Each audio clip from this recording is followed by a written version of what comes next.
高速。你干什么？这边没有地雷。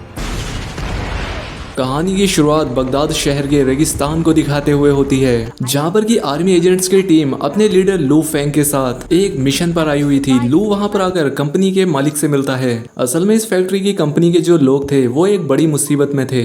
उन पर हर रोज हमले हो रहे थे और यही वजह थी कि ल्यू की टीम भी इन लोगों को बचाने के लिए यहाँ आई थी। फैक्ट्री की लीडर लू से कहती है कि उसे यहाँ पर 400 लोगों को बचाना है और हम सभी को यहाँ से बचाकर ग्रीन जोन तक पहुँचाना है। खैर अब इसके बाद हम गाँव में क्रिस नाम के एक आदमी को देखते हैं, जिसके पास उसका भाई आता है। वो उससे कहता है कि भाई मैं आपके लिए एक मिशन लेकर आया हूँ, जिसे पूरा करने पर हमें अच्छे खासे पैसे मिलेंगे। हमें बस में कुछ लोगों को अगवा करना होगा। जब क्रिस अपने भाई की ये बात सुनता है तो वो उसे मना कर देता है, क्योंकि क्रिस कभी भी कोई गलत काम नहीं करता था। खैर अब इसके बाद हम क्रिस के गांव में ओवेन नाम के एक आदमी को देखते हैं, जो कि जमीन से पानी निकालने का काम किया करता था। अब क्योंकि क्रिस के गांव में भी पानी की कमी थी और वो अपने गांव वालों से काफी प्यार किया करता था, इसीलिए वो पानी निकालने के लिए ओवेन को बुलाता है। अब ओवेन उस कुएं से पानी निकालने की कोशिश करता है, लेकिन वो ऐसा नहीं कर पाता। क्रिस के गाँव के लोग काफी गरीब थे और गर्मी तेजी से बढ़ती जा रही थी, इसीलिए ओवेन क्रिस से कहता है कि अगर कुछ पैसों का इंतजाम हो जाए तो शायद हम यहाँ से पानी आसानी से निकाल सकते हैं। और ये बात सुनकर क्रिस ओवेन से कहता है कि ठीक है, पैसों का इंतजाम हो जाएगा। दूसरी तरफ लू फैक्ट्री के अंदर अपने लोगों के साथ मिलकर ये प्लान कर रहा था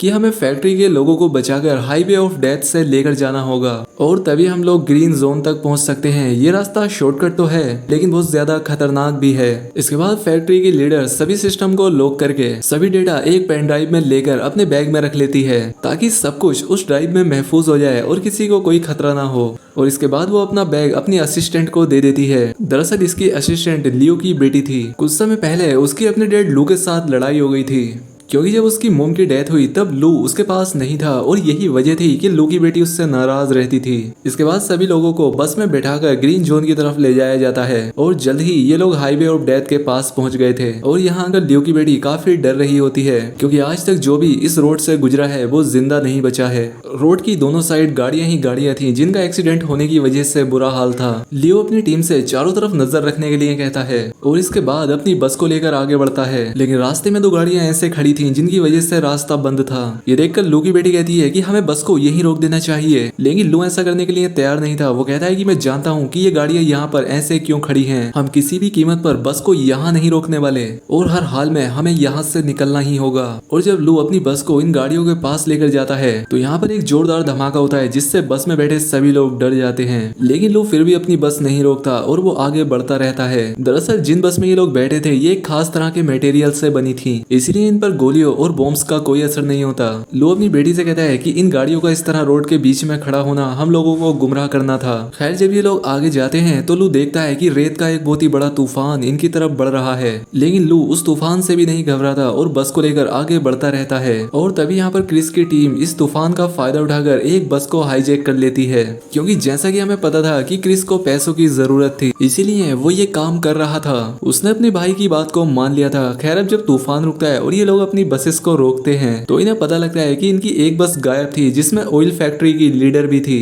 तब इनकी टीम में से लड़की बताती है कि मैंने उसे दूसरी तरफ जाते हुए देखा है। खैर अब लू यहाँ पर एक हेलीकॉप्टर को बुलाता है, जिससे कि उस बस को जल्दी से ढूंढा जा सके, और इस काम में लू की बेटी भी उसके साथ जाने के लिए कहती है और इसीलिए लू अपनी बेटी को हेलीकॉप्टर में लेकर बस को ढूंढने के लिए निकल जाता है। कुछ दूर जाने के बाद लू हेलीकॉप्टर से एक ट्रक को देखता है तो उसे समझ आता है कि असल में रेत का कोई तूफान नहीं था, बल्कि दुश्मनों ने इस ट्रक की मदद से रेत का नकली तूफान बनाया था ताकि इनकी बस को हाईजैक कर सके। खैर कुछ देर के बाद लू को अपनी बस नजर आ जाती है। टीम से कांटेक्ट करने पर उसकी साथी लू को बताती है कि अमेरिकन्स ने हमारे 5 साथियों को अगवा कर लिया है, जिसमें कि ऑयल फैक्ट्री की लीडर भी थी। जिसके बाद लू अपनी टीम से दोबारा कांटेक्ट करता है और बाकी की बसेस को ग्रीन जोन तक पहुंचाने के लिए कहता है। दूसरी तरफ जब क्रिस भी अपने साथियों के साथ बैठकर गाड़ी में आगे बढ़ रहा था तो ऊपर से लू अपने हेलीकॉप्टर से इन पर बॉम्ब गिराता है, इसलिए क्रिस भी अपनी गाड़ी से निकलकर हेलीकॉप्टर पर हमला करने लगता है, जिससे हेलीकॉप्टर इनसे थोड़ा दूर हो जाता है क्योंकि उसमें आग लग गई थी। इसके बाद क्रिस अपने भाई को एक खंडर में ले आता है और उससे पूछता है कि ये मिशन किसका है, मुझे सब कुछ सच बताओ, जिसमें इतना ज्यादा खतरा है, हेलीकॉप्टर से हम पर बॉम्ब गिराए जा रहे हैं। तभी यहाँ पर ओवेन आता है जो कि क्रिस का दोस्त था। वो उसे बता रहा है कि ये सारा प्लान मेरा था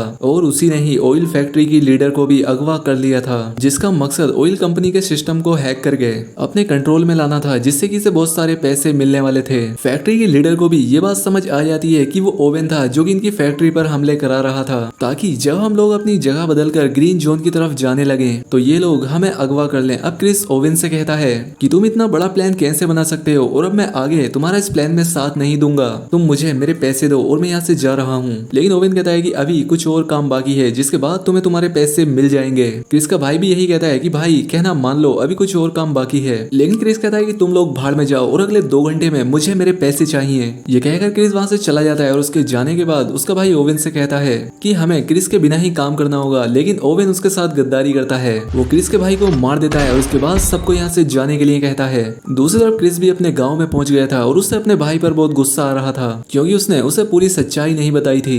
खैर अब वो अपना मूड ठीक करने के लिए बच्चों के साथ बाहर खेलने के लिए चला गया था। तभी यहाँ पर लियो आ जाता है जो कि कहता है कि मैं यहाँ पर अपने लोगों को बचाने के लिए आया हूँ जिनको तुमने अगवा किया है। मैं जानता हूँ कि मेरे लोग तुम्हारे पास हैं। क्रिस कहता है कि देखो मैं भी अपने गाँव वालों को बचा रहा हूँ, क्योंकि क्रिस ने ये काम भी अपने गाँव वालों की खातिर ही किया था ताकि उनके लिए पानी का इंतजाम कर सके। और ये सारा प्लान ओवेन का था ताकि क्रिस भी उनका साथ दे सके, लेकिन ओवेन ने उसे धोखा दे दिया। खैर इसके बाद लू वहां से चला जाता है।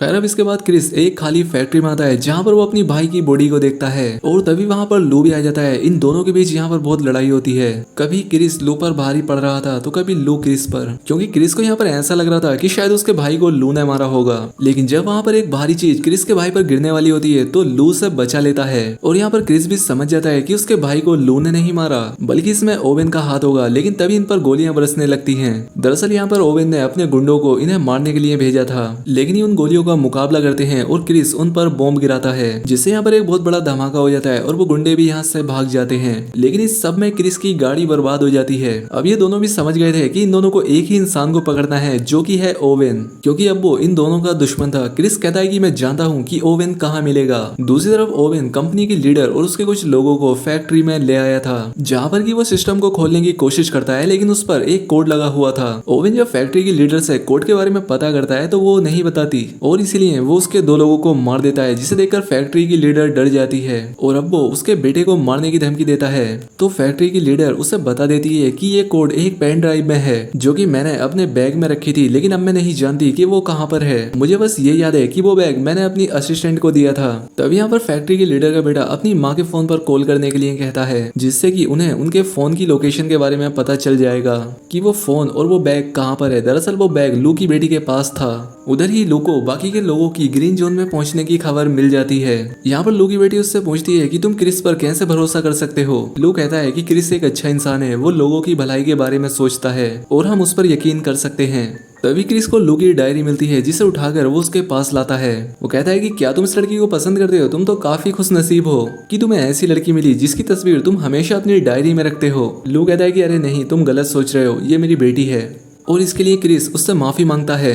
लू बताता है कि जब मेरी वाइफ की डेथ हुई तब मैं अपनी बेटी के पास नहीं था, जिस वजह से वो मुझसे आज तक नाराज है और मैं इस मिशन पर भी इसीलिए आया था ताकि मैं अपनी बेटी को बचा सकूं, क्योंकि वो यहाँ ऑयल फैक्ट्री में काम करती है। क्रिस कहता है कि दोस्त फिक्र मत करो, अब मैं तुम्हारे साथ हूँ, हम दोनों मिलकर सबको बचा लेंगे।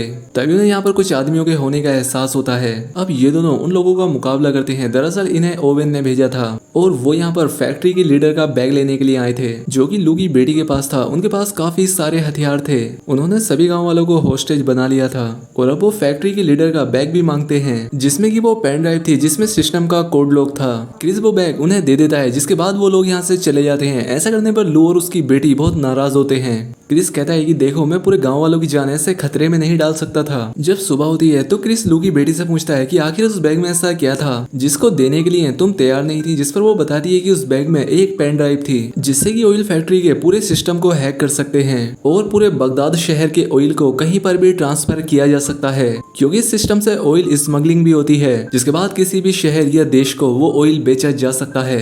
और अगर ऐसा हुआ तो ये आज तक की ऑयल की सबसे बड़ी चोरी होगी। दूसरी तरफ हम जर्मनी के एक शिप को देखते हैं जिसका कैप्टन फोन पर ओवेन से बात कर रहा था। दूसरी तरफ गांव से भी क्रिस और लू निकल गए थे, लेकिन लू की बेटी को ये लग रहा था कि वो दोनों मिलकर भी सब कुछ नहीं रोक पाएंगे और इसीलिए गाड़ी लेकर वो भी उनके पीछे ही निकल जाती है। दूसरी तरफ ओवेन के आदमी उस बैग को लेकर उसके पास पहुंच जाते हैं। वो फैक्ट्री की लीडर को उस बैग को देकर पेन ड्राइव का लॉक खोलने के लिए कहता है। वो पेन ड्राइव को जैसे ही सिस्टम में लगाती है सारा सिस्टम ऑन हो जाता है और इसीलिए ओवेन उस जर्मनी के शिप में ऑयल भरवाने के लिए कहता है, लेकिन इस काम में 24 घंटे लगने वाले थे। अब कुछ देर में क्रिस और लू भी अपने एक ट्रक में ओवेन के इस फैक्ट्री तक पहुंच जाते हैं। वो उसके सभी आदमियों का मुकाबला करते हैं और लू बड़ी ही शानदार तरीके से एक पाइप पर चढ़कर ओवेन के आदमियों को मार देता है। और ये सब छिपकर ओवेन भी देख रहा था। वो अपने आदमियों से कहता है कि हमें जल्द से जल्द यहाँ से निकलना होगा, क्योंकि उसका यहाँ का काम पूरा हो गया था। जर्मनी के शिप में ऑयल भरा जा चुका था। अब क्रिस भी फैक्ट्री के अंदर चला जाता है और वहाँ आकर गुंडों को मारने लगता है। और तभी उसकी नजर बाहर जाती है। वो देखता है कि ओवेन यहाँ से भाग रहा है और अब वो भागते हुए उसका पीछा करता है। तभी रास्ते में उसे लू की बेटी मिलती है, जो कि गाड़ी लेकर यहाँ तक पहुंच गई थी। इसीलिए ये दोनों मिलकर अब ओवेन का पीछा करते हैं। दूसरी तरफ फैक्ट्री में लू ओवेन के आदमियों का मुकाबला कर रहा था। वो एक एक करके सभी को पीट देता है। और तभी यहाँ पर ऑयल फैक्ट्री की लीडर आती है। वो कहती है कि सब कुछ खत्म हो गया, उन्होंने पेन ड्राइव से ऑयल की चोरी कर ली है, हमें ये सब रोकना होगा। दूसरी तरफ क्रिस रास्ते में ओवेन का पीछा कर रहा था और अब वो अपनी गाड़ी को जंप करता है।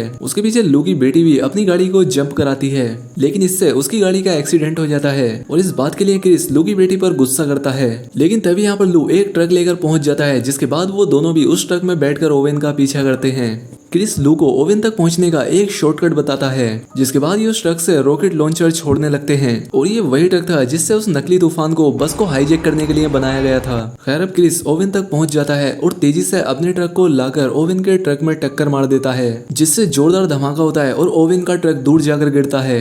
ओवेन काफी जख्मी हो चुका था। जब वो क्रिस को देखता है तो अपनी गाड़ी को देखकर वहां से भागने लगता है। अब लू ने भी क्रिस को वापस अपने ट्रक में बुला लिया था और अब क्रिस ट्रक से लटक जाता है और उस रॉकेट लॉन्चर की वजह से जल्दी से ओवेन के ट्रक के पास आ जाते हैं। लेकिन अब उनका ट्रक भी कंट्रोल से बाहर हो गया था, इसलिए वो एक रस्सी को ओवेन के ट्रक में डालकर अपने ट्रक को खाई से नीचे गिरा देते हैं और खुद उस रस्सी के सहारे लटक जाते हैं। ये देखकर ओवेन उन पर हंसने लगता है, लेकिन गाड़ी में वजन ज्यादा होने की वजह से ओवेन की गाड़ी भी उस खाई में गिर जाती है। अब लू उस रस्सी को छोड़ देता है और वो अपनी बेटी के साथ एक पत्थर पर आकर गिरता है और ओवेन अपनी गाड़ी के साथ खाई में गिरकर मारा जाता है। अब यहाँ पर लू और क्रिस तो बच चुके थे, लेकिन ये देखते हैं कि क्रिस इन्हें कहीं पर भी नजर नहीं आ रहा। इन्हें लगता है कि शायद क्रिस मर गया। तभी लू की बेटी की नजर लू की डायरी पर पड़ती है। जब वो उसे देखती है तो उसमें उसकी माँ और उसकी तस्वीर थी। लू कहता है कि बेटा, मैं तुमसे और तुम्हारी मॉम से बहुत प्यार किया करता था, मैं तुम्हें कभी भी खुद से दूर नहीं करना चाहता था। ये बात सुनकर लू की बेटी उसके गले लग जाती है। तभी लू के पैर को नीचे से क्रिस पकड़ लेता है, क्योंकि वो अभी भी जिंदा था। अब ये दोनों उसे ऊपर खींच लेते हैं। अब ये तीनों बच तो गए थे, लेकिन ये सोचते हैं कि अब ये तीनों यहाँ से निकलेंगे कैसे।